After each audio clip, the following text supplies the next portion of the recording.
Hello friends, അസ്സലാമു അലൈക്കും. Welcome back to my channel. So ഇന്നത്തെ വീഡിയോയിൽ എന്താ വെച്ചിട്ടുണ്ടെങ്കിൽ ഫാമിലിയായിട്ട് ചെറിയൊരു ഔട്ടിങ്ങിന് പോകുന്നതാണ്. അപ്പം നിങ്ങൾ വിചാരിക്കും ഇത് ഏത് ഫാമിലി, എന്ത് ഫാമിലി എന്നൊക്കെ. ഇതെൻ്റെ മാപ്പിളൻ്റെ അമ്മായിയും മാമനും അവരെ മക്കളും കൂടിയാണ് ഞങ്ങൾ പോയിട്ടുണ്ടായിരുന്നത്. എന്നെക്കാൾ ആവേശമായിരുന്നു അവർക്ക് വ്ളോഗ് എടുക്കാൻ. അവരെ മോട്ടിവേഷൻ കണ്ടിട്ടാണ് എനിക്കൊരു മോട്ടിവേഷൻ ബൂസ്റ്റായിട്ട് കയറിയത്.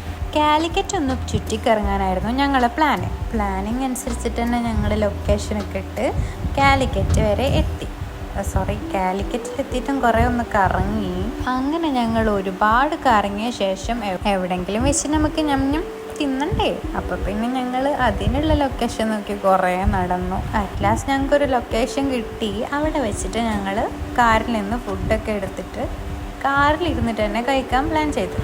ഇനി ഫുഡിനെ കുറിച്ച് പറയാം. ഇത് അമ്മായിൻ്റെ സ്പെഷ്യൽ കുക്കർ മന്തിയാണ്. എനിക്ക് പൊതുവെ ഇങ്ങനെ മസാല പിടിച്ചിട്ടുള്ള മന്തിയൊക്കെ നല്ല ഇഷ്ടമാണ്. അതുകൊണ്ട് തന്നെ ഈ മന്തി എനിക്ക് നന്നായിട്ട് ഇഷ്ടപ്പെട്ടു. അതിനുശേഷം ഞങ്ങൾ അവിടുന്ന് വണ്ടി എടുത്തിട്ട് ലുലു മാളിലെത്തി. കുറേ വർഷങ്ങളായിട്ട് ഞാൻ ആഗ്രഹിക്കുന്നതാണ് ലുലു മാളൊന്ന് കാണാൻ. ഇതുവരെ അതെനിക്ക് കാണാൻ സാധിച്ചിട്ടില്ലായിരുന്നു. അങ്ങനെ അവിടെയും കുറേ കറങ്ങി നടന്നു, ഗെയിംസൊക്കെ കളിച്ചു. പിന്നെ ഞങ്ങൾ അവിടുന്ന് ചിക്കൻ കഴിച്ചു. ചിക്കൻ എന്ന് പറയുമ്പോൾ എനിക്ക് എൻ്റെ മച്ചാൻ ഓർമ്മ വരും, എന്നാലും സാരില്ല. അതിനുശേഷം അവിടെ കുറേ ഞങ്ങൾ ഡ്രസ്സൊക്കെ നോക്കി, അതുപോലെ കുറച്ച് ഷോപ്പിന് വേണ്ടിയിട്ട് ബുക്സൊക്കെ വായിച്ചു. പിന്നെ ചെറിയൊരു ഗെയിം കളിച്ചിട്ടുണ്ടായിരുന്നു. അപ്പോൾ അത് വീഡിയോ ഓണാക്കുമ്പോൾ ഞാൻ തോക്കുന്നുണ്ടായിരുന്നു. അല്ലാത്ത ഫുള്ള് ഞാൻ തന്നെ വിചാരിച്ചു എന്താ ചെയ്യുക, ഇതൊരു പവറേ.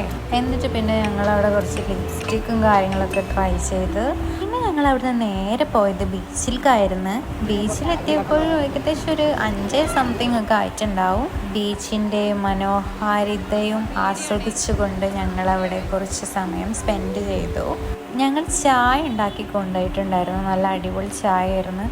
അതൊക്കെ അവിടെ നിന്ന് കുടിച്ച് എന്നിട്ട് ഞങ്ങൾ പിന്നെ കുറച്ച് നേരം അവിടെയും കറങ്ങി നടന്ന്. പിന്നെ കാലിക്കറ്റ് ബീച്ച് എന്ന് വെച്ചാൽ എന്താ, മെയിനായിട്ട് ഉപ്പിലിട്ട ഐറ്റംസ് ആണല്ലോ. അപ്പോൾ അതും ഞങ്ങൾ വാങ്ങി കഴിച്ചിട്ടുണ്ടായിരുന്നു. ഞാൻ മാങ്ങയാണ് കഴിച്ചിട്ടുണ്ടായിരുന്നത്. അവർ പിന്നെ കൈതച്ചക്ക, പിന്നെ എന്തൊക്കെയോ ഐറ്റംസ്, പിന്നെ കുലുക്കി സർബത്തൊക്കെ വാങ്ങിയിട്ടുണ്ടായിരുന്നു. എനിക്കത് ഇഷ്ടമല്ലാത്തതുകൊണ്ട് ഞാനത് കുലുക്കി സർബത്തല്ല, മറ്റു സാധനം ചെരണ്ടേസ് അത് വാങ്ങിയിട്ടുണ്ടായിരുന്നു. എനിക്കത് ഇഷ്ടമില്ലാത്തതുകൊണ്ട് ഞാൻ അത് കഴിച്ചിട്ടില്ല. പിന്നെ ഒരു കപ്പിൾ വീഡിയോ ഷൂട്ടൊക്കെ എടുത്തു കൊടുത്തു. ഇവർ നല്ല വൈബ് ടീംസായിരുന്നു. അതുകൊണ്ട് തന്നെ എനിക്കും കുറച്ചുകൂടെ കംഫർട്ടായിരുന്നു. ഞാൻ ആദ്യമായിട്ടാണ് ഇവരെ കൂടെ പോകുന്നത്. പക്ഷെ എനിക്കങ്ങനെ ആദ്യമായിട്ട് പോകുന്ന പോലത്തെ ഫീലൊന്നും കിട്ടിയിട്ടില്ല.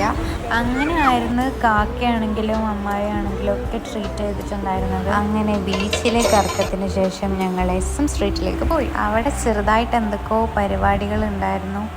ബിക്കോസ് എന്തോ ഒരു അമ്പലത്തിൽ അങ്ങനെ എന്തൊക്കെ ഒരു സംഭവങ്ങൾ അവിടെ നടക്കുന്നുണ്ടായിരുന്നു.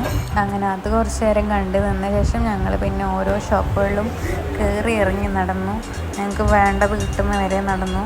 പക്ഷേ വേണ്ടതൊന്നും ലാസ്റ്റ് വരെ ആയിട്ടും കിട്ടിയില്ല. അതങ്ങനെയാണല്ലോ. എന്നാലും അതൊക്കെ മനസ്സിലാക്കിക്കൊണ്ട് നമുക്കുള്ളത് തിരഞ്ഞു നടക്കണം. പിന്നെ ലാസ്റ്റ് എനിക്ക് ഇഷ്ടപ്പെട്ട അല്ലെങ്കിൽ ബഡ്ജറ്റ് ഫ്രണ്ട്ലി ആയിട്ട് എനിക്ക് 2 ചെരുപ്പ് കിട്ടി. അപ്പം ഞാൻ അത് വാങ്ങി, വേറെ ഒന്നും വാങ്ങിയില്ല. ആൻഡ് അതൊക്കെ കഴിഞ്ഞ് ഞങ്ങൾ പിന്നെ നേരെ നാട്ടിലേക്ക് തന്നെ തിരിച്ച് വരുമ്പോൾ NH റോഡിലെ ഷിഫു ആയിരുന്നു വണ്ടി ഓടിച്ചിട്ടുണ്ടായിരുന്നത്. പക്ഷേ ആദ്യം ചെറിയൊരു പേടിയൊക്കെ ഉണ്ടായിരുന്നു. പിന്നെ കുറേ കഴിഞ്ഞപ്പോൾ അതങ്ങോട്ട് മാറി. ഞാൻ കുറച്ചൊക്കെ ചൊല്ലി പറഞ്ഞൊക്കെ ഇരുന്നു. പക്ഷേ അവൾ നന്നായിട്ട് വണ്ടി ഓടിക്കുന്നുണ്ടായിരുന്നു. മാഷാ അല്ലാഹ്. അത് കണ്ടപ്പോൾ എനിക്കും തോന്നി ഡ്രൈവിംഗ് ഒക്കെ പഠിക്കണം. അവൾക്ക് കാക്ക നന്നായിട്ട് പറഞ്ഞു കൊടുക്കുന്നുണ്ടായിരുന്നു. അങ്ങോട്ട് എടുക്കാൻ പാടില്ല, ഇങ്ങോട്ട് എടുക്കാൻ പാടുണ്ട്, അങ്ങനെ ചെയ്യാൻ പാടില്ല, ഇങ്ങനെ ചെയ്യാൻ പാടുണ്ട്. നല്ല രീതിക്ക് തന്നെ എല്ലാം പറഞ്ഞ് മനസ്സിലാക്കി കൊടുക്കുന്നുണ്ടായിരുന്നു. അപ്പോൾ അതുകൊണ്ട് തന്നെ അവൾ കുറച്ച് പേടിയുണ്ടായിരുന്നു. അപ്പോൾ എനിക്കും ഇങ്ങനെ തോന്നി ഞാൻ എന്നപ്പോൾ ഇതൊക്കെ പഠിക്കാം. പിന്നെ എല്ലാത്തിനും അതിൻ്റേതായ ഒരു സമയമില്ലേ, അപ്പം ആ സമയത്തിന് വേണ്ടി ഞാൻ വെയിറ്റ് ചെയ്യുന്നു. അങ്ങനെ ഞങ്ങൾ അത് കഴിഞ്ഞ് നേരെ നൈറ്റിലത്തെ ഫുഡ് കഴിക്കാൻ വേണ്ടിയിട്ട് പാർക്ക് റെസ്റ്റോറൻറ്റ് എന്ന് പറഞ്ഞിട്ടുള്ള റെസ്റ്റോറൻറ്റ്. നല്ല ഫുഡായിരുന്നു അവിടുത്തതും. നമുക്കൊന്നും എന്തെങ്കിലും കുഴപ്പമുണ്ടെന്നും പറയാൻ പറ്റുന്ന രീതിയിലുള്ള പ്രശ്നങ്ങളൊന്നും ഇല്ലായിരുന്നു. നല്ല ഫുഡ് തന്നെ ആയിരുന്നു. പിന്നെ ഞങ്ങൾ അവിടെ നേരെ എൻ്റെ വീട്ടിലേക്ക് പോന്നു. എല്ലാവരും നല്ല ടയേർഡായിരുന്നു. അപ്പോൾ ഗയ്സ്, അടുത്ത ട്രിപ്പിൽ കാണാം. ടാറ്റ.